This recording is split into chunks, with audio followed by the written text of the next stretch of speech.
Good evening and welcome to 365 Days of Amazing Stories with Theo Mayer.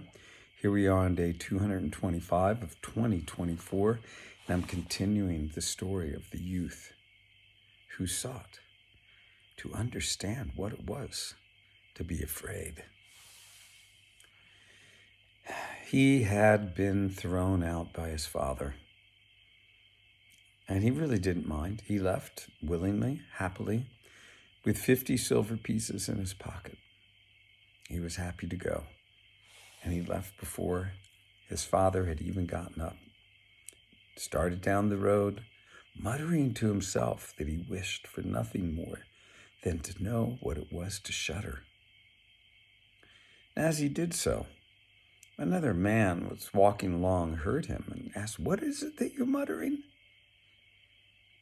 "Ah," said the youth, I only wish that I could learn to shudder.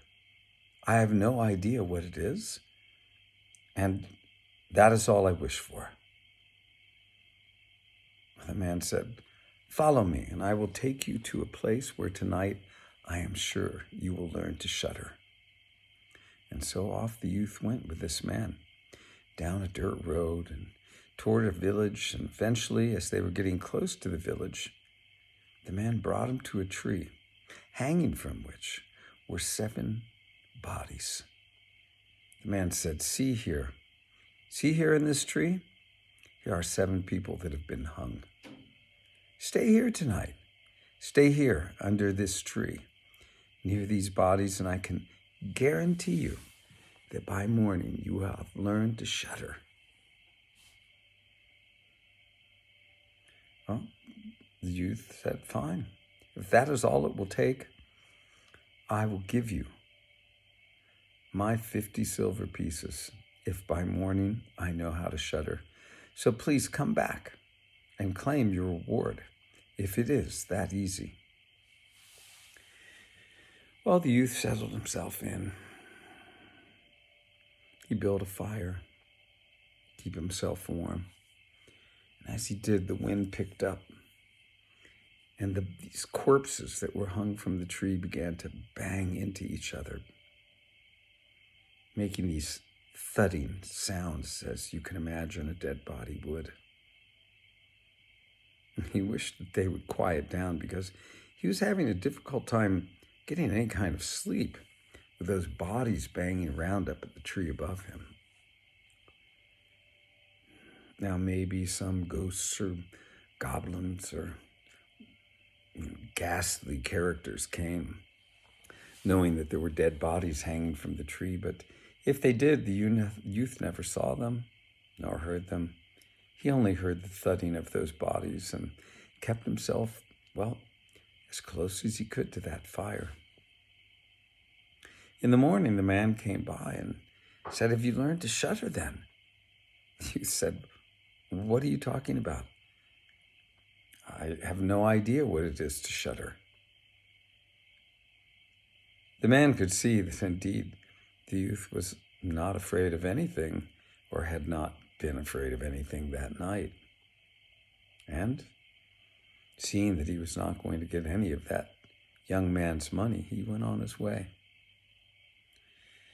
The youth got up and he made his way through that village and on down the road, again muttering to himself that if he could only shudder. Now there was a courier that was going along on that road as well, and he heard the youth and said, "You're wishing to learn how to shudder?" The youth said, "Yes, I have no idea what that is." "Really?" asked the courier. The youth said, "No, I don't know." "Huh. Well, come with me. I am sure that, I can bring you to a place that certainly you will be able to learn to shudder." The youth was happy to follow along with this courier, and eventually they made their way to an inn. Now, as the youth was being shown into the room that he would stay in that night, the landlord asked, "Why is it that you're here?" "Oh," said the youth, "I am wishing to learn to shudder." "That is what the courier told me, but I cannot believe this. And I do understand why he brought you here, but seriously? You do not know what it is to shudder?" You said, "No, I do not. Indeed, I do not." At that point in time, the landlady showed up at the door as well and said, "My husband, it would be such a pity if this young man fell into the same, well, desperate way that so many others have. Don't, don't take him down that road that will only lead to his death. Look at his youthful eyes, so full of innocence." "Ah, it's true," said the landlord. "But the boy wishes to learn what it is to shudder. Certainly there's no better place than that haunted castle." We'll stop the story here. Maybe tomorrow we'll find out, what is that haunted castle about?